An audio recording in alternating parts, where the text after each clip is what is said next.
네, 안녕하십니까? 네, 수학의 해결사 케임스타로치 김은쌤입니다. 네, 오늘도 공부 주의하러 공부하시느라 아주 수고 많으셨고요. 모든 수험생들 화이팅입니다. 자, 오늘은 요 글귀에 대해서 조금 제가 표현 설명 좀 해드릴까 싶습니다. 자, 저번에 제가 한번 말씀드린 건데, 자, 수학의 구조 및 마인드죠. 첫 번째, 반대 법칙으로 되어 있다. 거꾸로 생각하라 이 말인데, 이건 뭐냐면 국어나 영어하고는 좀 달라요. 그거는 있는 그대로 해석하면 되는데, 특히 수학은 그 문제를 풀어라 그랬을 때 그냥 그대로 푸는 경우는 그런 경우도 20% 정도 있겠습니다만, 대부분의 우리가 그 수학 문제는 이렇게 구조가 되어 있기 때문에 그걸 풀어라 그러면 반대로 생각하는 경우가 워낙 많습니다. 아시겠죠? 그래서 수학 자체는 뭐다? 그렇게 원리가 되어 있는 거를 거꾸로 푸는 거예요. 거꾸로 반대로 푸는 거예요. 꼭 기억하세요. 이거 이제 공부하는 학생들은 이제 제 말이 그렇구나 이해가 될 겁니다. 그 다음에 이제 두 번째는 하트 분리. 자, 많이 쓰이는 건데, 자, 말은 하트인데, 자, 여러분한테 하트를 보냅니다. 근데 이 하트가 뭐냐면, 우리가 고1을 올라가다 보면 고등학교 내용에서 유리식의 표현이라든가, 우리가 유리식, 분수로 된 거죠. 유리식이라든가 또는 극한 계산에서 많이 쓰여요. 이런 표현이. 그래서 분모가 얼마나 통분되어 있고 분자가 중간에 수학은 마이너스가 나오는 게 많습니다. 플러스는 별로 없어요. 마이너스가 되어야 식을 변형이 가능하기 때문에, 그래서 어떤 모양이 생기면 그 자체를 분리하는 경우가 워낙 많습니다. 아시겠죠? 그래서 같은 끼리끼리라든가 동류한끼리라든가 다른 식으로, 이게 하트 분리예요. 하다 보면 많이 나와요. 자, 3번을 또 봅시다. 부분분수 분리법 아주 많이 쓰는 거죠. 이거는 거의 고3 때까지, 특히 이제 우리가 수열, 시그마라든가, 자, 이런 표현할 때 아주 많이 쓰이는 겁니다. 부분분수 분리법 잠깐 보실까요? 이건 우리 초등학교 때 배웠을 거예요. 초등학교 분수 언제 배웁니까? 초등 4학년 때인가요? 5학년 때인가요? 자, 요쯤에서 배울 텐데, 이런 걸 배우죠. 가령 2분의 1 마이너스 3분의 1이 뭐냐, 이렇게, 그죠? 이런 게 있다고 합시다. 그럼 어떻게 했어요? 통분했죠. 통분했을 겁니다. 그럼 통분하면 얼마입니까? 2 곱하기 3이라고 선생님 씁시다. 자, 6이지만. 자, 그 다음에 여기다 3을 곱해야죠. 그 다음에 2를 여기다 곱해서 이렇게 썼죠. 그럼 얼마 되는 거예요, 이게? 6분의 1. 이렇게 하면은 초등학교 산수, 수학 100점 이렇게 돼요. 그죠? 와우. 그런데 그렇게 배운 거를 고등학교에서는 어떻게 하냐면, 자, 봐요. 우리가 지금 이렇게 했죠? 이게 초등학교 수학입니다.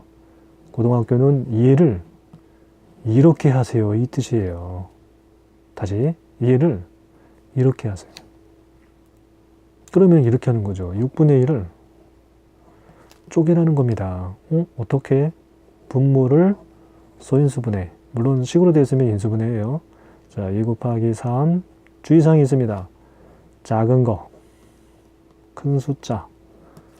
하여튼 두 수가 작은 큰 거 있어요. 그죠? 그러면은 얘는 분자는 내비둡시다. 그러면은 얘를 봐요. 분리시키는데 이렇게 바꾸라는 겁니다. 어떻게? 작은 거 먼저. 빼기. 더하기는 없다고 그랬어요. 수학에서 웬만해선. 자, 구조가 뭡니까? 큰 거. 됐죠? 그리고서 가로를 치고, 자, 여기서는 요 차이가 하나 차이죠. 하나. 3과 2가 하나 차이죠. 그죠? 1 차이 나면 앞에다가 3에서 2 뺀 거, 어차피 1이니까 쓰나만 합니다만, 그거의 역수를 곱해주면 돼요. 아시겠죠? 이렇게 하는 겁니다. 이거 1이니까 이건 안 써야 돼요. 요 차이가 이런 경우도 있겠죠. 그러면 선생님, 차이가 어떤 것도 괜찮아요. 뭐라고 할까요? 3과 5라고 합시다. 만약에 차이가 2죠? 그럼 얘는 얼마가 됐겠어요? 애초에 15분의 1이었겠네. 그럼 이러한 어떤 수나 수식, 물론 이제 고등학교로 갈수록 수식이니까 문자식을 말하는 거예요. 그런 게 표현이 되면 쪼개요. 인수분해. 작은 거 먼저죠? 어떻게? 작은 거 먼저, 큰 거 나중에. 되죠? 작은 것분의 1 마이너스 큰 수분의 1. 그 다음에 여기에서 이거 뺍니다. 얼마예요? 5에서 3 빼니까 2죠. 그거를 역수를 곱해주면 된다. 이겁니다. 그러면 이 식이 같아져요. 아시겠죠? 그렇게 하는 겁니다. 통분해서 올려봐요. 요거 15통분되고, 자, 5가 올라가서 5에서 3을 저쪽에다가 곱해주니까 이렇게 되죠. 그럼 얘가 2죠. 분자가. 그죠? 근데 여긴 1이었죠. 애초값이. 그러니까 1이 되려면 어떻게 됩니까? 2를 분모에다가 써야죠. 좀 약분되게. 그래서 2가 여기 오는 거예요. 요 2가 요 차이만큼. 아시겠죠? 이 구조가. 그래서 수학의 구조, 제가 말씀드린 거. 자, 부분분수 분리법. 아주 많이 쓰이죠? 이게 수직으로도 가능합니다. 수열에서 아주 많이 쓰이는 거예요. 아시겠죠? 여러 가지가 많습니다. 이거를 문제화 시킨 것도 많고, 그걸 보는 능력이 돼야 된다 이겁니다.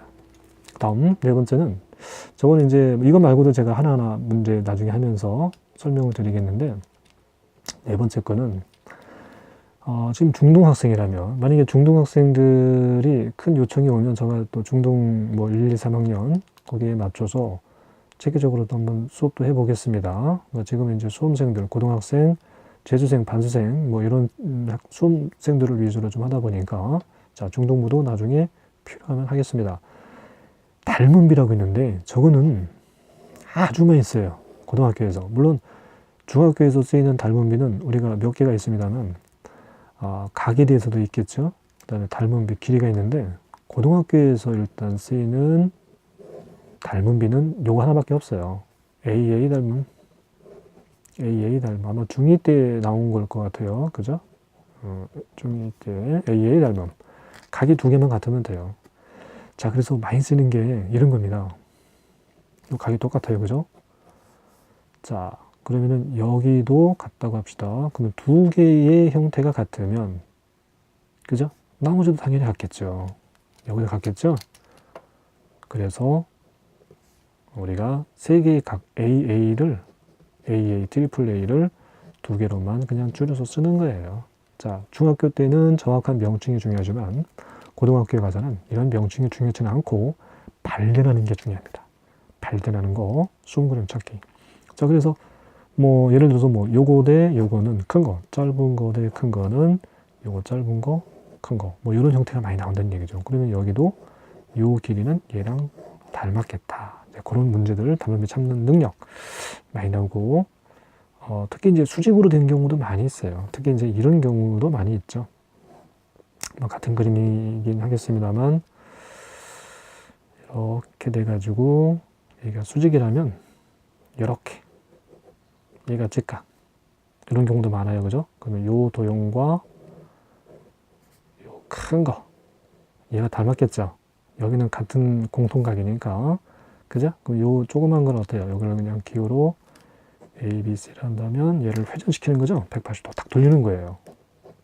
돌리면 어떻게 돼요? 그림 그리는 연습. 조그만 걸 요 큰 거에 맞추면, 큰 거는 이렇게 될 테니까. 그쵸? 조그만 건 어떻습니까? 요거랑 맞춰서 바로 옆에다가 회전시키는데 요 모양대로 그리면 돼요. 이렇게 평행하게. 그 다음에 여기 있는 수직이 여기랑 가야 되니까, 얘랑 만나야 되니까 이렇게 되죠? 그 다음에 평행하게만 그려주면 되겠습니다. 그러면 A, C가 졌죠. B가 이렇게 되겠죠. 되겠죠? 요게 닮았다. 이렇게 해서 푸는 문제로 많이 들어갑니다. 도형편에서. 자, 그거 기억해 주면 되겠고.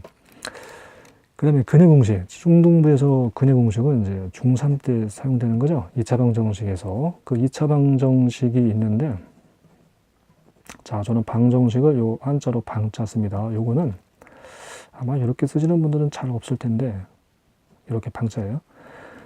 제가 중학교 2학년 때 저를 가르치신 수학 선생님이 계신데, 아까 지난 영상에도 말씀드렸습니다만, 그분이 이렇게 쓰셨어요. 저도 그래서 지금까지, 왜 그런 게 있어요. 배우는 학생 입장에서는 그 교과 선생님이 쓰는 필체로 따라가는 경우가 많습니다. 공부 좀 하는 학생이라면. 그래서 저도 이렇게 많이 씁니다. 방자. 제가 이렇게 표시하면 방정식의 방자예요. 그렇게 이해하시면 되겠습니다. 그럼 2차 방정식은 어떠냐? 근으로 되어 있죠. 두근의 합, 두근의 곱. 얘네들 가지고서 많이 쓰여요. 그쵸? 그럼 2차 방정식은 어떻게 돼요? 일반식이 ax제곱 플러스 bx 플러스 c는 0이죠. 그죠? 그럼 요거를 이제 인수분해로 푸는 방식과 인수분해, 그 다음에 근해 공식, 물론 이제 고등학교에서는 잘 쓰이지 않고 중3 때는 뭐 잘 알아야겠습니다만, 다 알아야 되겠지만, 완전 제곱식으로 풀이하는 방식, 완전 제곱식으로 풀이하는 방식 다 있죠. 근데 고등학교로 넘어갈 때는 인수분해도 있고 근해 공식도 있는데, 특히 이제 중학교에서는 요거 다 알아야 돼요. 네, 다 알아야 됩니다. 특히 이제 제가 말씀드린 거는 근해 공식이 이제 고등학교로 넘어가는 거에서 수학의 어떤 공식적인 면에서 많이 응용이 되다 보니까 두근의 합 마이너스 F분의 B 이 되시겠죠? 요걸 외워야 됩니다. 물론 유도 과정도 있죠. 그것도까지 완벽하게 곱한 거는 뭡니까? 두근의 A분의 C. 자, 요 정도. 자, 외울 거 외워야 됩니다. 아시겠죠? 요걸 가지고서 요 식을 뭐 많아요. 여러 가지 식을 변형하라, 뭐 이걸 구하라 이렇게 나올 수도 있는 거고, 그렇죠? 뭐 중등부까지는 뭐 제곱인데 고등학교로 넘어가는 순간 얘가 세제곱, 또 심지어는 뭐 5제곱, 또 심지어는 뭐 6제곱, 많아요. 7제곱도 가능하겠고, 그죠? 뭐 중간에 마이너스도 쓸 수 있는 거고. 그래서 요게 파생되는 게 워낙 많다. 식 변형이니까 그렇게 익혀두면 되겠습니다. 자, 그 다음에 제가 아까 여기서 말씀드린 거 보면, 자, 피타고라스 정리는 또 우리가 도형편에서 많이 쓰이는 거고, 원의 성질도 마찬가지죠. 자, 중3에서의 원의 성질, 특히 고등학교에서 많이 이용되기 때문에 꼭 기억을 해두세요. 자, 그럼 원의 성질을 많이 쓰이는 거 정도만 잠깐 제가 보면, 특히 이제 고등학교로 올라가면 원을 배웁니다. 원방정식을 배우는데, 자, 특히 원이라는 말이 들어가면 이것도 외우는 거예요. 문제 푸는 구조. 중심, 반지름, 아주 중요하죠. 얘네들을 포인트 찍고 들어가는 거예요. 얘네들 가지고 문제 푸는 거기 때문에. 다시 원이란 말이 나오면 어떡합니까? 중심이 어디고 반지름이 얼마냐. 물론 지름까지 얘네들을 가지고 푸는 게 워낙 많습니다. 아시겠죠? 그러면 공식 하나 볼까요? 초등학교 때 6학년 때 원에 반지름이 R자리가 있는데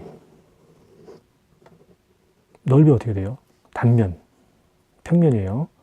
반지름이 R, 파이 R 제곱이죠? 넓이가. 뭐 이거 모르는 사람 없을 것 같아요. 자, 그럼 9로 넘어갑니다. 9. 9인 경우는 이렇게 되겠죠? 쭉쭉쭉쭉쭉. 반지름이 R로 되어 있다. 그러면 건널비가 있을 거고, 중학교 때 건널비를 구하라. 그리고 부피를 구하라. 물론 얘가 고등학교 3학년에서도 그대로 이용이 됩니다. 벡터에서, 공간도형에서. 아시겠죠? 그러면은 건널비, 9의 건널비는 실험에서 나왔다 그러죠? 실험. 친구들 아세요? 요거를 사과나 뭐 이런 과일처럼 얇게 깎더라는 거예요. 요거를 깎아보니까 요 반지름과 똑같은, 즉 이 지름과 똑같은 원 모양의 사과 껍질. 이렇게 얘가 이렇게 이렇게 또 이렇게 사과 껍질이에요. 끊어지지 않게 잘랐다라는 가정하에서 한번 그냥 재미삼아 한번 해보세요. 우리 친구들 끊어지지 않게 얇게 깎을 수 있는지. 그러면 이 4개가 나오더라는 거예요. 그래서 건널비가 실험에 의해서 4파이R 제곱이라는 게 나타나고, 부피는 뭔가요? 마찬가지로 얘는 좀 외워야 됩니다.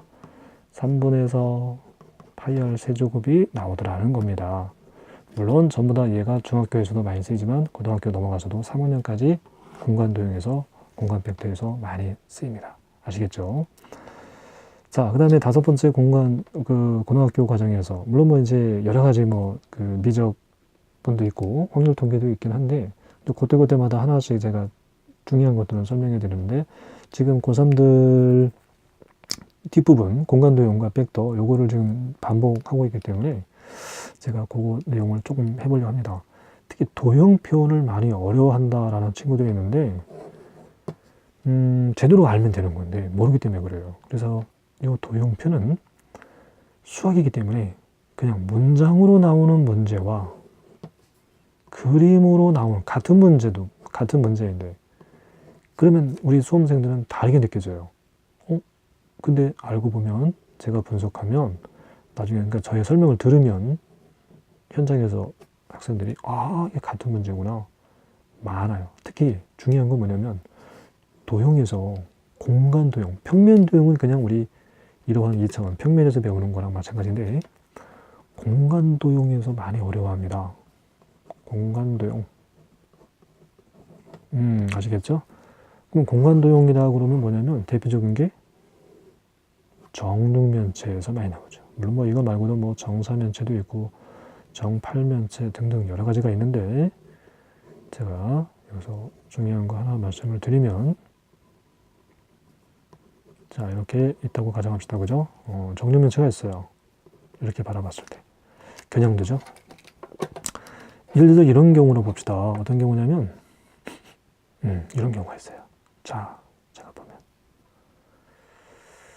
여기서 여기까지, 그쵸? 여기 이렇게 그을게요. 이렇게 이렇게 이런 선분과, 그 다음에 이쪽에다가 봅시다. 이렇게 가는 선분, 물론 공간 도형이니까 얘가 직선이 될 수도 있어요. 벡터. 자, 이런 직선 또는 이런 직선, 또는 여기서는 이만큼이니까 선분이라 합시다. 그러면 이 선분과 이 선분, 공간 도형은 연장할 수 있기 때문에 쭉 나가면 얘와 얘는 절대 안 만나죠. 그쵸?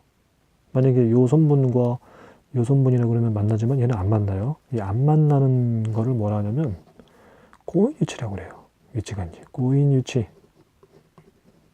아마 중학교에서는 대충 들어보면 봤을 겁니다. 만나지도 않고 평행하지도 않은 걸 말해요. 꼬인 위치다. 아주 중요합니다. 여기서. 그러면 이제 문제가 어떻게 되느냐, 이런 거예요. 얘와 얘가 있는데 최단 거리, 여기서 움직이는 점과 P가 있어요. 여기서 움직이는 점은 Q가 있는데, 얘네들을 연결했을 때 최소 거리는 어떻게 되느냐, 네, 그런 문제. 아시겠죠? PQ의 최소 거리를 묻는 문제. 아시겠죠?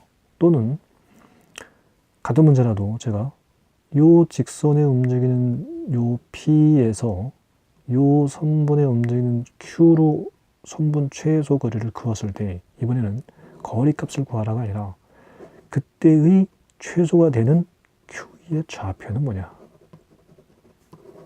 이해되겠죠?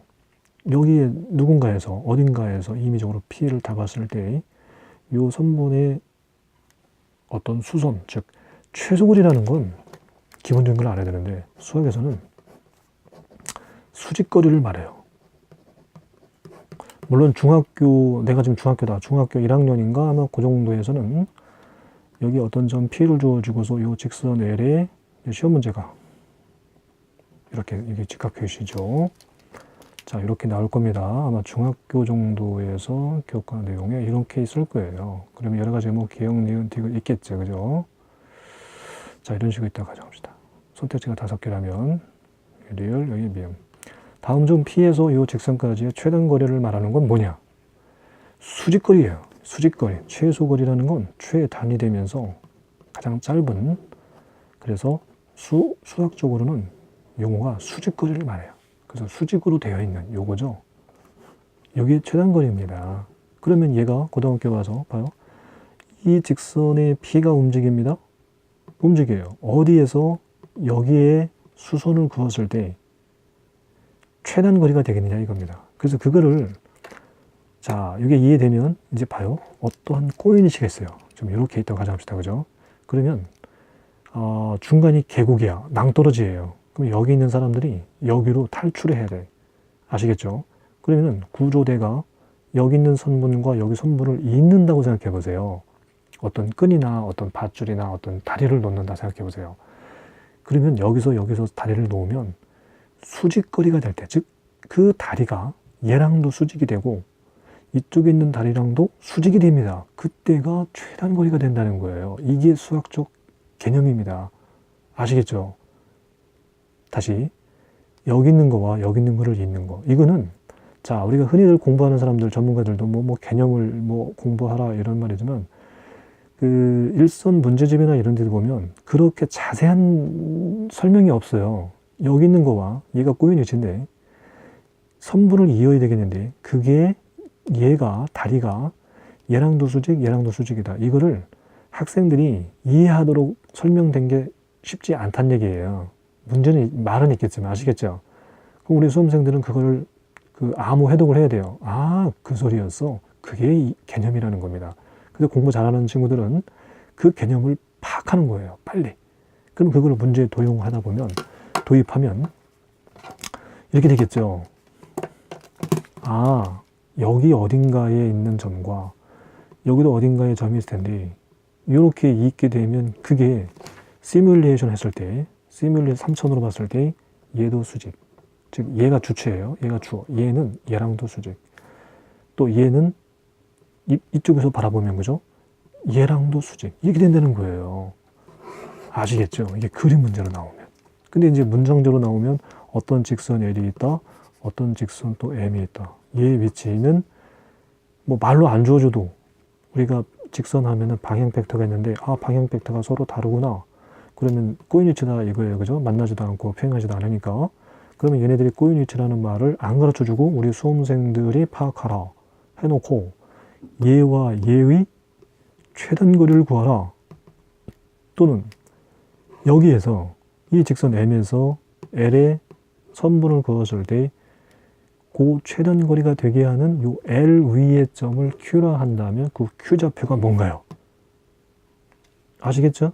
같은 문제인데도 그림으로 나왔을 때와 문장으로 나왔을 때 그리고 문장에서 설명 어떤 문제가 제시어가 주어지는지 이거를 우리 친구들이 그 똑같은 문제인데도 간파 못하는 경우가 많더라. 그래서 수학은 어떻습니까? 구조예요. 구조 어떻게 되냐 이겁니다. 유럽인들이 만든 거예요. 그리고 마인드 수학을 대하는 자세 아시겠죠? 반대법칙 수직으로 풀 때 하트 분리 부분분수 분리법 중동부에서는 이런 도형편들 고동부에서도 이런 도형편들 특히 물론 뭐 이거 말고도 미적분이 있습니다만 미적분은 나중에 아시겠죠? 이런 식으로 접근이 들어가는 거예요. 이게 개념입니다. 아시겠죠? 그냥 책에 딸랑 있는 것만 그냥 나 개념 끝인데 문제 적용이 안 돼. 수학은요 개념 가지고 공부하는 게 아니라 문제를 풀면서 개념을 익히는 거예요. 아시겠죠? 문제를 풀면서 개념을 확인하면서 내가 이해하는 겁니다.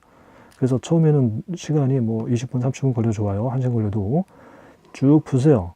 그리고서 그 푼 거를 내가 아는 형태로다가 정리를 해요. 그 문제집에다가. 만약에 1번 문제를 이렇게 풀어요.